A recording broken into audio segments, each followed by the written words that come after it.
Assalamualaikum warahmatullahi wabarakatuh.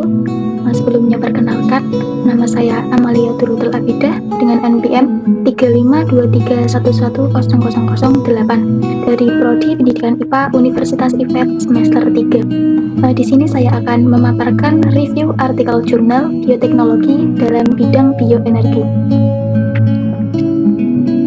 Langkah yang pertama yaitu kita perlu mengetahui identitas dari suatu jurnal tersebut.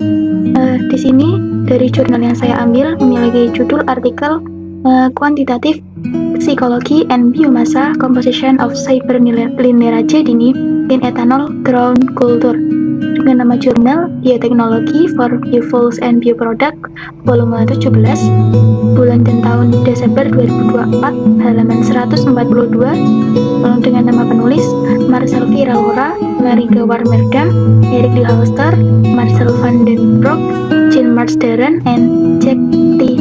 Frank. Selanjutnya ada tujuan penelitian, berikut penjelasannya. Tujuan penelitian dari artikel yang saya ambil yaitu mengidentifikasi parameter penting yang mempengaruhi pertumbuhan dan komposisi biomassa cyperlinearity dini agar dapat dimanfaatkan secara optimal dalam produksi protein sel tunggal atau SCP dan produk lain dari etanol. Jurnal ini memiliki beberapa hipotesis penelitian, diantaranya sebagai berikut. Adapun beberapa hipotesis penelitian lebih mengarah kepada pertumbuhan terkait dan fisiologi reaksi cyperlinearity dini saat menggunakan etanol sebagai substrat, yang dimana mengenai pertumbuhan optimal pada etanol, mengenai kebutuhan energi minimum, komposisi biomassa stabil, serta variasi antara strain. Subjek penelitian pada artikel ini yaitu analisis fisiologis kuantitatif dan komposisi biomassa dan reaksi cyperlinearity dini yang tumbuh pada substrat etanol. Selanjutnya ada metode penelitian yang dimana penelitian ini dilakukan dengan beberapa metode yaitu sebagai berikut. Adapun metode penelitian yang dilakukan adalah menggunakan metode kualitatif dengan mengemukakan pendekatan eksperimental secara komprehensif yang melibatkan yang pertama ada teknik budidaya yang dimana penulis menggunakan culture batch, chemostat, and feed batch untuk menilai kinerja pertumbuhan pada berbagai strain cyperlinearity dini. Kemudian yang kedua, pengukuran fisiologis yang dimana parameter utama seperti hasil biomassa pada etanol, kebutuhan energi pemeliharaan dan kandungan protein diukur dengan cermat. Kemudian yang ketiga ada dengan metode pemodelan yang dimana para peneliti mengembangkan simulasi berbasis model untuk memprediksi produksi biomassa berdasarkan data eksperimen.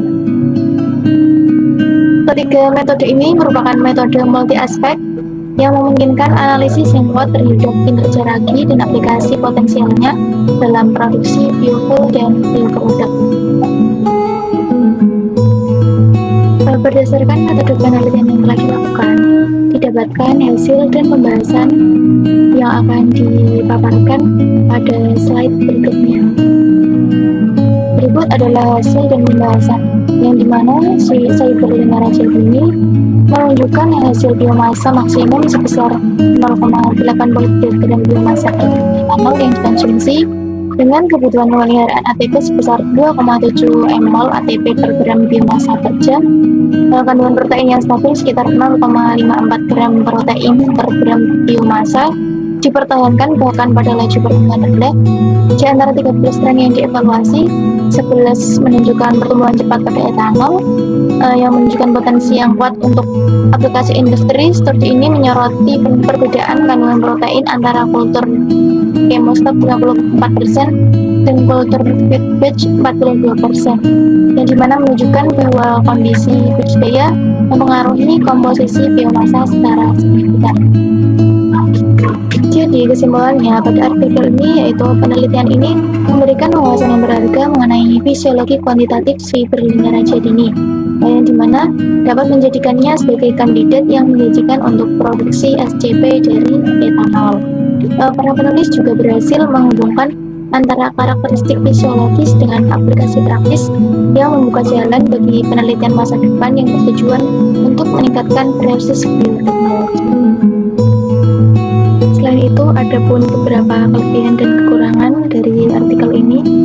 itu akan dipaparkan pada slide selanjutnya. Nah, di sini ada beberapa kelebihan dan kekurangan.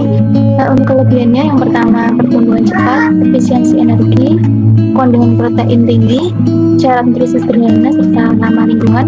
Nah, untuk kekurangannya yang pertama ada ketergantungan pada etanol, variabilitas dalam komposisi biomasa, keterbatasan pengetahuan, serta potensi masalah skala besar.